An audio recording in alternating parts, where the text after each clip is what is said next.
2 ની અંદર પ્રથમ દાખલો છે એમાં એવું કહ્યું છે કે આપેલ બહુપદી પરથી તેના શૂન્ય શોધો અને શૂન્ય અને સહગુણક વચ્ચેનો સંબંધ ચકાસો. મિત્રો દ્વિઘાત બહુપદી છે, સૌપ્રથમ આપણે એના સહગુણકો એટલે કે a b અને c ની વાત કરીશું. તો x2 નો સહગુણક a કહેવાય, x નો સહગુણક b કહેવાય, અચળ પદ c કહેવાય. હવે શૂન્ય શોધવા માટે x2 2x 8 0 આપેલ બહુપદીને 0 સાથે સરખાવીશું. મિત્રો શૂન્ય શોધવા માટે x2 નો સહગુણક અને અચળ પદ બંનેનો ગુણાકાર કરીશું. આ માઈનસ છે, x2 નો સહગુણક 1 છે તે પ્લસ છે એટલે પ્લસ માઈનસ માઈનસ થશે. 8 * 8 થશે. 8 ના મારે ભાગ એવા પાડવાના છે કે જેની બાદબાકી 2 આવે. ફરી એક વખત બોલું છું, 8 ના ભાગ એવા પાડવાના છે કે જેની બાદબાકી 2 આવે. તો તેના ભાગ થશે 4 * 8. મારે મોટી અહીંયા જે માઈનસ ની નિશાની જોઈએ છે એટલે મોટી સંખ્યા જે હશે એની નિશાની માઈનસ પ્લસ. આપણે જાણીએ છીએ કે માઈનસ જ્યારે માઈનસના ભાગ પડતા હોઈએ છે ત્યારે એક સંખ્યા પ્લસ હોય છે અને એક સંખ્યા માઈનસ હોય છે. 4 માંથી 2 જશે એટલે -2 x2 માઈનસ આ -2x સુધી કે લખીશું 4x અને +2x -4x +2x -8 0. હવે મિત્રો બંનેની આપણે પેર બનાવીશું. પ્રથમ જોડીમાંથી x કોમન નીકળશે. અહીંયા આગળ x2 માંથી 1x નીકળ્યો એટલે x વધશે. -4x માંથી x કોમન નીકળી ગયો એટલે 4 વધશે. ત્યારબાદ બીજી પેરની વાત કરીએ, તેમાંથી કોમન નીકળશે 2. 2x માંથી 2 કોમન નીકળ્યા એટલે x વધશે. આ માઈનસ 8 માંથી 2 કોમન નીકળે એટલે 4 વધશે =0. મિત્રો એક વસ્તુનું ખાસ ધ્યાન રાખજો, આ બંને કૌંસ હંમેશા સરખા હોવા જોઈએ. જો સરખા ના હોય તો આપણે સમજીશું કે આપણે કોમન કાઢવામાં કઈ ભૂલ કરી છે. ત્યારબાદ x - 4 આ જે બે કૌંસ સરખા છે એમાંથી કોઈ પણ એક કૌંસ લખી શકો છો. બીજા કૌંસની અંદર x + 2 આવશે. હવે શૂન્ય શોધવા માટે આ બંનેને આપણે 0 સાથે સરખાવીશું એટલે થશે x - 4 0 અથવા x + 2 0. -4 બરાબરની આ બાજુ આવશે એટલે +4 થશે. આપણને આ પ્રથમ શૂન્ય મળ્યું. તેવી જ રીતે +2 બરાબરની આ બાજુ આવશે એટલે -2 થશે. આપણને આ બીજું શૂન્ય મળ્યું. નીચે લખીશું શૂન્ય 4 અને -2. આપણે વાત કરી હતી દ્વિઘાત બહુપદી માટે મહત્તમ 2 શૂન્ય મળે છે. આપણને 2 શૂન્ય મળ્યા. હવે તેમના શૂન્ય શોધ્યા બાદ શૂન્યો અને સહગુણક વચ્ચેના સંબંધની વાત કરીએ. દ્વિઘાત બહુપદી માટે સૌપ્રથમ શૂન્યોનો સરવાળો, શૂન્યના સરવાળા માટે સૂત્ર છે -b/a. મિત્રો આ જે બે શૂન્યો શોધ્યા છે તેમને આધારે તમારે -b/a સાબિત કરવાનું છે. તો આ બંનેનો સરવાળો કરું છું એટલે આપણને આવું મળશે 4 - 2. 4 માંથી 2 જશે 2 વધશે. છેદમાં કશું નથી તો આપણે 1 લખીશું. હવે ખાસ ધ્યાન રાખજો, મારે -b/a સાબિત કરવાનું છે. મારી જોડે b ની કિંમત -2 છે અને અહીંયા આગળ મારી જોડે +2 છે. તો મારે આ 2 ને માઈનસમાં કન્વર્ટ કરવા માટે હું 2 ને કૌંસની અંદર માઈનસ વડે અને કૌંસની બહાર માઈનસ વડે ગુણીશ, જેથી કરીને માઈનસ માઈનસ પ્લસ થઈ જશે. ફરીથી એક વખત જો +2 છે મારે સાબિત કરવાનું છે -b/a. મારી જોડે b ની કિંમત -2 છે પરંતુ આપણી જોડે અહીંયા 2 છે. તો 2 ને -2 માં કન્વર્ટ કરવા માટે કૌંસની અંદર માઈનસ વડે ગુણીશ 2 ને અને કૌંસની બહાર પણ માઈનસ વડે ગુણીશ, જેથી કરીને માઈનસ માઈનસ પ્લસ થશે. હવે આ માઈનસ એઝ ઇટ ઇઝ -2 જે છે તે b ની કિંમત છે, 1 જે છે તે a ની કિંમત છે એટલે કે -b જે છે તે x નો સહગુણક છે, a જે છે તે x2 નો સહગુણક છે. આપણે વાત કરી શૂન્યોના સરવાળા માટે, તેવી જ રીતે શૂન્યોનો ગુણાકાર.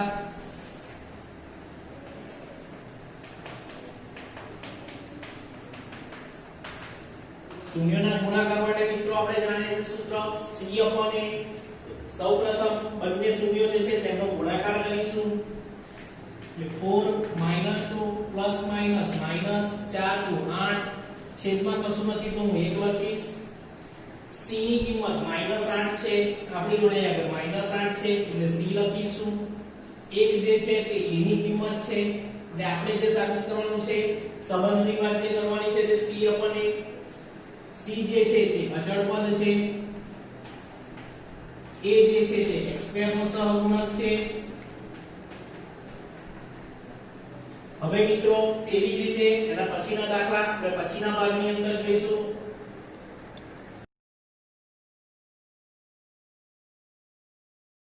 તો પ્રથમ દાખલાની અંદર આપણે જોયું બહુપદી આપેલી હોય અને શૂન્યો શોધવાના, ત્યારબાદ શૂન્યો અને સહગુણક વચ્ચેનો સંબંધ તપાસશે. તેવી જ રીતે બીજો દાખલો 4s² - 4s + 1. આમાં પણ આપણે સૌપ્રથમ શૂન્ય શોધીશું. શૂન્ય શોધવા માટે 4s² - 4 + 1 = 0. આપણે s² નો સહગુણક અને અચળ પદ બંનેનો ગુણાકાર કરીશું. s² નો સહગુણક 4 છે, અચળ પદ 1 છે, 4 * 4 થશે. આપણે 4 ના ભાગ પાડવાના છે કે સરવાળો -4 થાય તો 2 * 2 = 4. મારે નિશાની માઈનસ જોઈએ છે તો બંનેની નિશાની માઈનસ આવશે, બંનેનું ટોટલ થશે -4. હવે 4s² માઈનસ આ -4s ને આપણે -2 અને -2 માં કન્વર્ટ કર્યા છે એટલે -2s + 1 = 0. મિત્રો હવે બબ્બેની આપણે પેર બનાવીશું. પ્રથમ જોડીમાં 2s કોમન નીકળશે, 4s² માંથી 2s કોમન નીકળશે એટલે 4 માંથી 2 કોમન નીકળે એટલે 2 વધશે. s² માંથી s કોમન નીકળે એટલે s વધશે. -2s કોમન નીકળી ગયા છે એટલે 1 વધશે. તેવી જ રીતે બીજી જોડીની અંદર -1 કોમન નીકળશે, 2s as it is આવશે. મિત્રો કૌંસની બહાર આપણે માઈનસ કોમન કાઢ્યા છે જેથી કરીને આ પ્લસ જે છે તે માઈનસ થઈ જશે =0. પ્રથમ દાખલાની અંદર વાત કરી હતી બંને કૌંસ સમાન હોવા જોઈએ.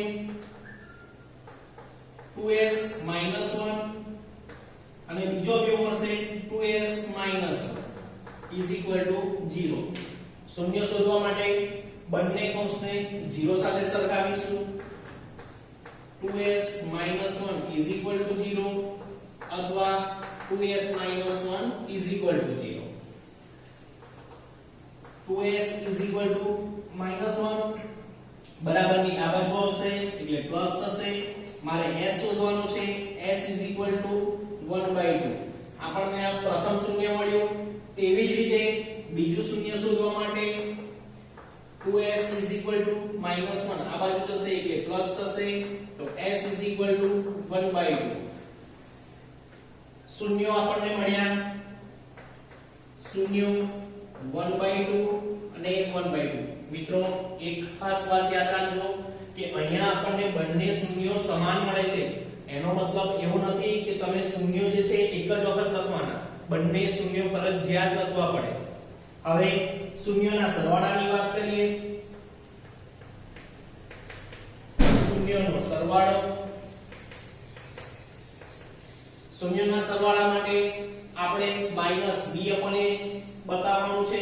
તો આપણી જોડે બે શૂન્યો છે 1/2 અને 1/2. બંનેનો આપણે સરવાળો કરીએ 1/2 + 1/2. લસા 2 થશે. 1 + 1 = 2/2. 2 કેન્સલ થશે. 1/1.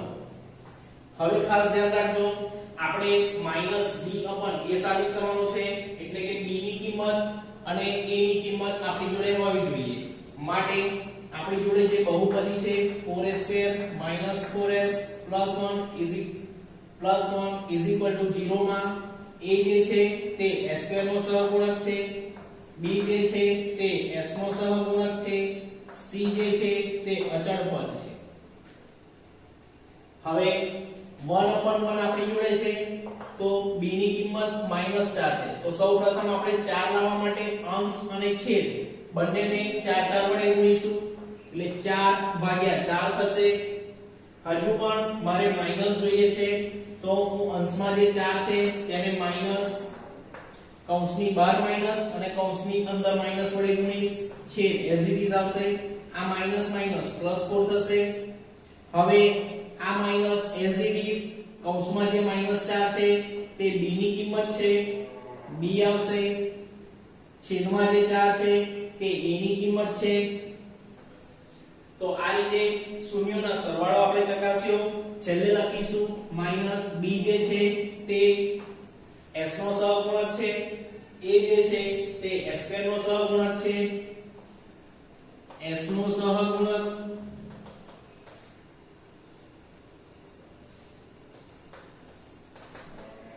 s² નો સહગુણક તેવી જ રીતે શૂન્યોના ગુણાકારની વાત કરીએ શૂન્યોનો ગુણાકાર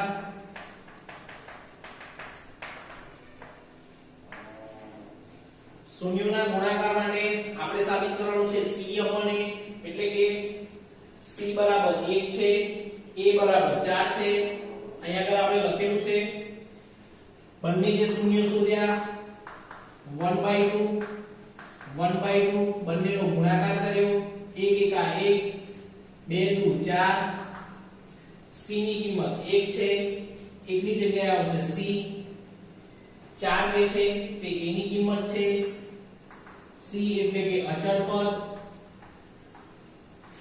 a એટલે કે s² નો સહગુણક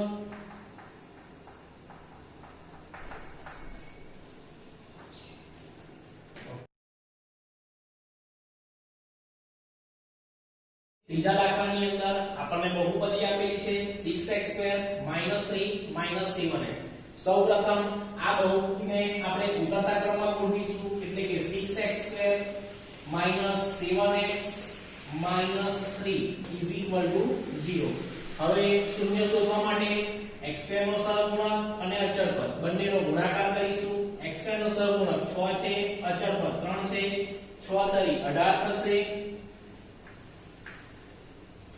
x² પ્લસ x² નો સહગુણક પ્લસ છે અચળ પદ માઈનસ થશે પ્લસ માઈનસ માઈનસ આવશે મિત્રો આપણે 18 ના કેવા ભાગ પાડવાના છે કે બાદબાકી -7 થાય તો 9 દુ 18 મારે -7 જોઈએ છે મોટી સંખ્યાની નિશાની માઈનસ આવશે નાની સંખ્યાની નિશાની પ્લસ આવશે 9 માંથી 2 જશે 7 મોટી સંખ્યાની નિશાની હવે 6x² -7x છે એને આપણે કન્વર્ટ કરીશું 9x અને +2x માં એટલે -9x +2x -3 as it is = 0 બબ્બેની મિત્રો જોડી બનાવીશું પ્રથમ જોડીમાંથી કોમન નીકળશે 3x કૌંસમાં વધશે 6 માંથી 3 કોમન નીકળ્યા એટલે 2 x² માંથી x કોમન નીકળ્યા એટલે x માઈનસ 9x માંથી 3x કોમન નીકળ્યા એટલે 3 વધશે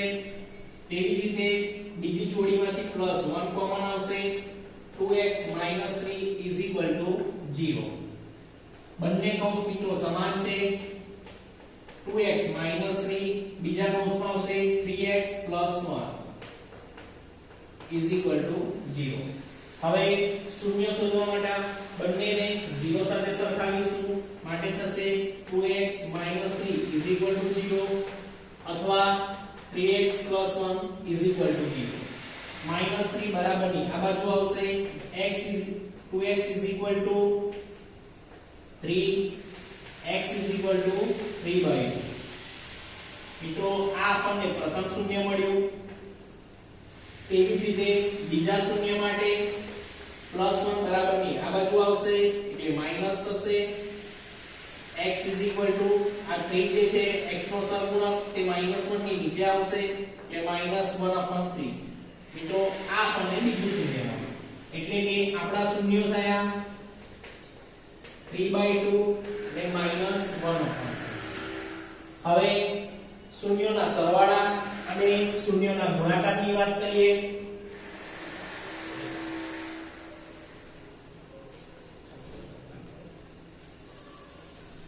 હવે શૂન્યોના સરવાળા અને શૂન્યોના ગુણાકારની વાત કરીએ તે પહેલા આપણે a b અને c ની જરૂરિયાત ઊભી થશે. તો આપેલ બહુપદીને આધારે આપણી જે બહુપદી છે 6x² - 7x - 3 0 માં a જે છે તે x² નો સહગુણક થશે, b જે છે તે x નો સહગુણક થશે, c જે છે તે અચળ પદ થશે. હવે શૂન્યોનો સરવાળો